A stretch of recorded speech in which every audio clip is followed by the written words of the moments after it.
नोएडा का निठारी कांड याद करते ही आज भी कई लोगों की रूह कांप जाती है।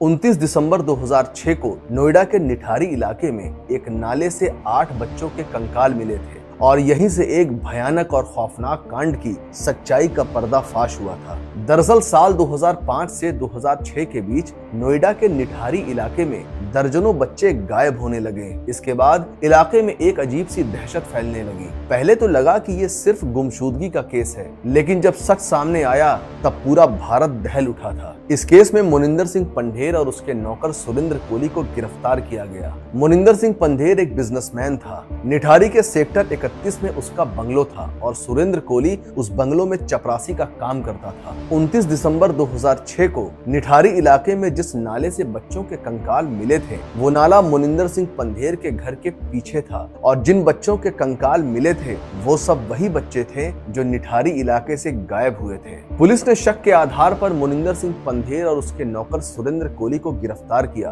पूछताछ, फोन के कॉल रिकॉर्ड और लोगों के बयान के आधार पर पुलिस ने दावा किया कि सुरेंद्र कोली बच्चों को बहला फुसला कर घर में लाता था, उनके साथ दरिंदगी करता था और फिर सबूत मिटाने के लिए उनकी बॉडी को काटकर घर के पीछे बने नाले में फेंक देता था। मोनिंदर सिंह पंढेर पर अपने नौकर कोली का साथ देने का इल्जाम लगा था। कोली को निठारी का राक्षस तक कहा गया क्योंकि उसके ऊपर यह भी इल्जाम लगा कि वो लाशों को पका कर खाता था। निठारी कांड में कुल 16 से ज्यादा केस दर्ज हुए। इनमें से 13 मामलों में सुरेंद्र कोली को मौत की सजा सुनाई गई, लेकिन कोली के मालिक पंढेर को कई केसों में बरी कर दिया गया और अक्टूबर 2023 में पंढेर जेल से रिहा हो गया। 13 मामलों में मौत की सजा पाने वाले सुरेंद्र कोली को मौत का खौफ सताए जा रहा था, लेकिन 11 नवंबर 2025 को सुप्रीम कोर्ट ने ये बोलकर उसे बरी कर दिया कि कोली तो दोषी है ही नहीं। सुप्रीम कोर्ट ने अपने फैसले में कहा कि जांच में भारी खामियां थी, बयान गलत तरीके से लिए गए, अदालत ने सारे सबूत कमजोर बताए और जांच टीम पर भी सवाल खड़े किए।